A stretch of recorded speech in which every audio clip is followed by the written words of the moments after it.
Joining me now from Glasgow, Jeane Freeman from the Yes campaign. She's got a background in Labour politics and been a senior political advisor to the then Labour First Minister, Jack McConnell, but she is now campaigning for independence. Jeane Freeman, the battle's clearly on for the Labour vote, if I can put it that way, particularly in the west of Scotland, and to do with social services.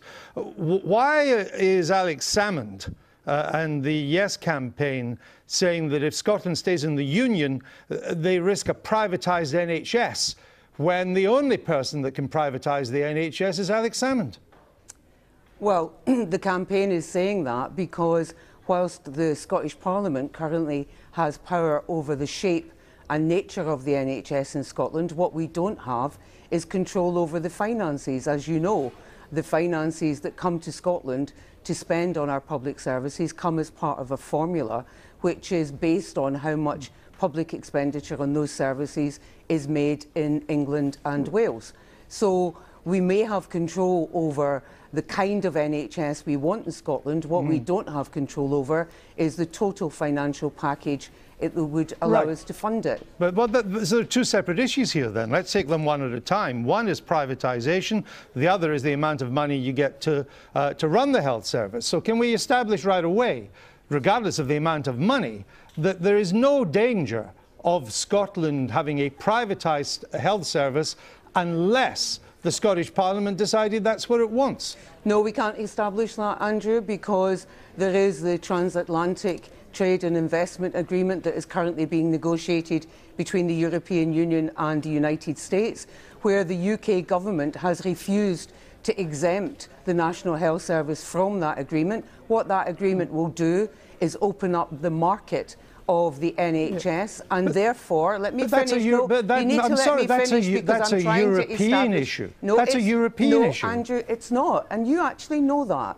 It is a UK government issue, because if the UK government does not exempt the National Health Service and we remain part of the Union, no matter what our Scottish Parliament might want to do about the NHS in Scotland, the market for the UK, because it is the UK that signs it, is then open to private companies coming in, and they can insist upon doing that. So you cannot separate these two matters in the way that the No campaign would like us to be able to do. And Labour supporters across Scotland are coming increasingly to realise that. So let me get this right. Having now had to admit that threats of Tory privatisation in Scotland can work because you control your own health service, you're now saying the danger might come from a free trade agreement that hasn't even been agreed or signed. Well, I think, Andrew, you're mistaking me for a politician, and an SNP politician at that. I have not asserted any of the things that you are suggesting.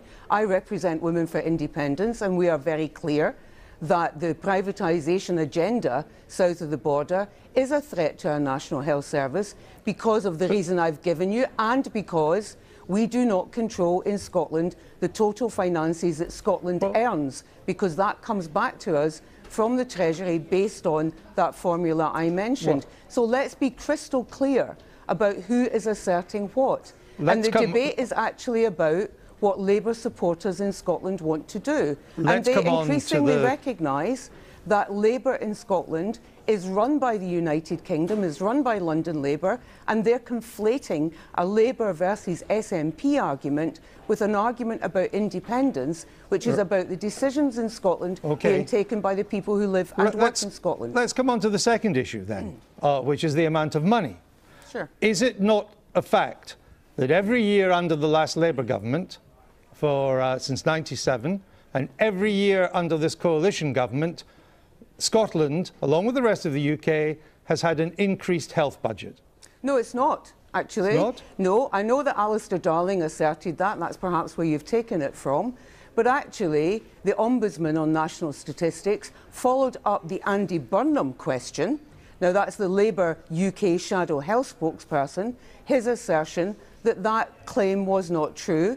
And the Ombudsman said Andy Burnham was right. And for the last 2 years at least, in real terms, the spend at UK level by the Westminster government has declined on health. So how much has the health budget been cut in Scotland? The health budget has not been cut in Scotland because our Parliament has taken a decision to ring-fence health spending in Scotland and protect it.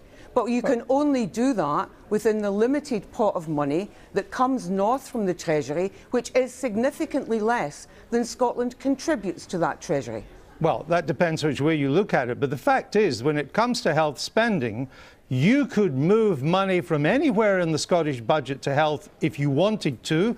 And if you still felt there wasn't enough money, even as things stand now, you could increase tax, increase spending on health. But you've chosen to do none of that. No, not true.